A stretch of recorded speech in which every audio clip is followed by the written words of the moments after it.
మన చంద్రబాబు ఇంకా బాగా చూపెట్టాడు. ఆయన ఏదో చేశారు, కుట్రలో కుతంత్రాలు అన్ని చూపెట్టారు. బాగుంది. జగన్ కేసిన ఆయన కూడా సూపర్ గా నటించాడు.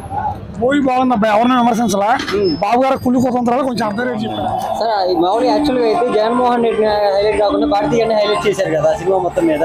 అసలు భారతీ గారి ఇన్వాల్వ్మెంట్ ఎలా అనిపించింది? భారతీ గారు రియల్ గా అలాగే ఉంటారేమో, బహుశా అదే చూపించినట్టు అనిపించింది తప్ప అంతకు మించి ఏదో చూపించినట్టు మాత్రం ఏమి అనిపించలేదు.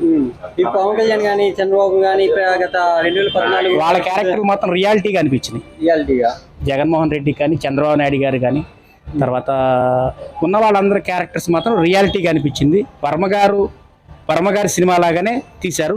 సినిమాలానే ఉంది, ఇది ఒక రాజకీయ చిత్రం లాగా ఇంకోలాగా అలా ఏమి అనిపించలేదు. అంటే ఇప్పుడు ప్రతిపక్షం కానీ అధికార పక్షం కానీ రెండింటినీ ఈక్వల్ గా చూపించారంటారా? ఈక్వల్ గానే ఉంది. ఈక్వల్ గా ఉండకపోతే ఫస్ట్ స్టార్టింగ్ లోనే ఇప్పుడు మన చంద్రబాబు నాయుడు గారిని అరెస్ట్ చేయండి అని చెప్పి జగన్ గారు చెప్పరగా, ఆ సీన్ చూపించాలంటే ఖచ్చితంగా అందరినీ సమానంగా చూపించినట్టే. దాంట్లో ఎటువంటి ఇది లేదు. ఓవరాల్ సినిమా అసలు ఎలా అనిపించింది? సినిమాలానే ఉంది, అంతేగాని ప్రత్యేకించి ఒకరిని ఎక్కువగా ఒకరిని తక్కువగా చూపించినట్టు అనిపించలేదు.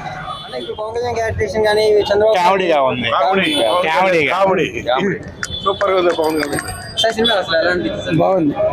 సినిమా బాగుంది. సినిమా సూపర్ ఉంది. ఇప్పుడు రామ్ గోపాల్ వర్మ అంటే ఒక విచక్షణ, అంటే ఒక రియాలిటీలో ఒక ఒరిజినల్ స్టోరీని తీస్తా ఉంటా అంటారు. అసలు ఈ స్టోరీలో 2014 సంబంధించిన ఎలక్షన్స్ అనేవి ప్రాపర్గా కనిపించినాయి. బాగా కనబడుతున్నాయి. పవన్ కళ్యాణ్ కూడా బాగా చూపెట్టాడు, మన చంద్రబాబు ఇంకా బాగా చూపెట్టాడు. ఆయన ఏదో చేశారు, కుట్రలో కుతంత్రాలు అన్ని చూపెట్టారు. బాగుంది. జగన్ కేసిన ఆయన కూడా సూపర్ గా నటించాడు. మూవీ బాగుంది అబ్బాయి, ఎవరైనా విమర్శించాలా. బాబు గారు కుళ్ళు కుతంత్రాలు కొంచెం అర్థం చెప్పారు అంతే. పవన్ కళ్యాణ్ బట్టలు నిలబెట్టాడు. సినిమా మొత్తం సూపర్. ఏ పార్టీ విమర్శించలేదు, మనం జరిగింది చూపించాడు. నేచురల్ గా ఒరిజినల్ గా చూపించాడు. ఏ పథకాలు ఏంటంటే చక్కగా ఉంది. సినిమా చూడొచ్చు అంటే ఏముంది, మన జీవితంలో జరిగినే చూపించాడు. జగన్మోహన్ రెడ్డి గారు వచ్చాక ఏం చేశాడు అవి మన అందరికీ తెలుసు. అలా చూపించాడు చక్కగా. ఆ ఎగస్ పార్టీ వాళ్ళు కూడా పెద్ద విమర్శించడం అనేది లేదు. ఎందుకంటే వాళ్ళు కుట్రలు పన్నాడు అయింది, అందరూ తెలిసినాయి కదా. అది ఒరిజినల్ చూపించాడు అంతే. లోకేష్ బాబు గారికి మాత్రం ఏం చూపించలేదు, పప్పుగా తింటా వరకే చూపించాడు. అయ్యా బ్లాక్ బస్టర్ అయ్యా, 100% నెంబర్ 1 గా చూపించారు. జరిగిన యథార్థ సంఘటనని చూపించారు. చంద్రబాబు నాయుడు చేసే మోసాలు చూపించాడు. దాన్ని ఇప్పుడు వరకు కూడా దాన్ని ఆపాలని చూశారు. కోర్టులతో వాళ్ళు తెలుగుదేశం గవర్నమెంట్ ఆపాలని చూసింది. రేవంత్ రెడ్డి దానికి సహకరించాడు. అయినా సరే ఎట్టకేలకు న్యాయం గెలిచింది. జగన్మోహన్ రెడ్డికి గురించి మంచిగా చూపించారు. 100% ఇది ప్రజల్లోకి ఎక్కుద్ది, దాంట్లో సమస్య లేదు. రామ్ గోపాల్ వర్మ సినీ నిర్మాత దాసరి కిరణ్ బాగా విశ్వ ప్రయత్నం చేసి ఈ సినిమాని బాగా ప్రజల్లోకి వెళ్ళాలని తీసుకొచ్చారు. 100% ఈ సినిమా విజయం సాధిస్తుంది.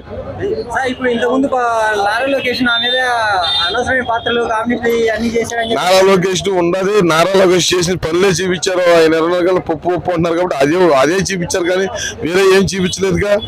ఆయన ఉన్న పరిస్థితులను బట్టి చూపించారు. అక్కడ ఏమి సినిమాలో ఏమి ఆయనకు వ్యతిరేకంగా ఏమైనా చూపించారా చెప్పండి? యథార్థ సంఘటనలు చూపించారు, కానీ ఆయనకి వ్యతిరేకంగా ఏమి చూపించలేదుగా.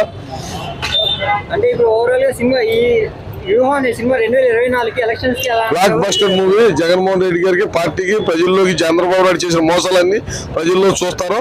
రేపు పొద్దున జగన్మోహన్ రెడ్డికి మళ్ళీ 2024లో అంతిమ విజయం జగన్మోహన్ రెడ్డితో. రేపు 2024 బ్లాక్ బస్టర్ మూవీ. ఈ సినిమా ఎట్ట మూవీ హిట్ అయిందో రేపు 2024లో 150 సీట్లు పైన గెలిచి రేపు పొద్దున జగన్మోహన్ రెడ్డి అధికారం సాధించబోతా ఉన్నాడు. సినిమా బాగుంది సార్. అంటే ఇప్పుడు ఓవరాల్ 2014 ఎలక్షన్స్ అనేది చూపించారు కదా. అవును, రియాలిటీ 99.9% ఉందని చెప్తాను సార్. రియాలిటీనే ఉంది, మొత్తం సినిమా అంతా రియాలిటీనే ఉంది. ప్రతిపక్షాలు ఏం చేశారు అనేది, కుట్రలు, వాళ్ళు ఎంత కష్టపడ్డారు, దానికోసం జగన్ ప్రజలకు ఏం చేయాలనేది క్లియర్ గా చూపించాడు. రాజశేఖర్ రెడ్డి ఏదైతే చేయాలనుకున్నాడో అది 100% జగన్ చేస్తున్నాడు. దాన్ని మాత్రం చూపించడానికి ఆయన ఎంత కష్టపడ్డాడో చూపించారు సినిమాలో. వాళ్ళ రియాలిటీనే చూపించారు. దానిలో వాళ్ళు ఎలా అయితే ఉండాలనుకున్నారో, వాళ్ళు ఎలా చూపించాలనుకున్నారో అది చూపించేశాడు అంతే. అది 2024 ఖచ్చితంగా గడుతుంది సార్. జనాలు ఏం పిచ్చోళ్ళు కాదు కదా, ఖచ్చితంగా ఆలోచిస్తారు. ఈసారి కూడా జగన్కే వేస్తారు ఓట్లు.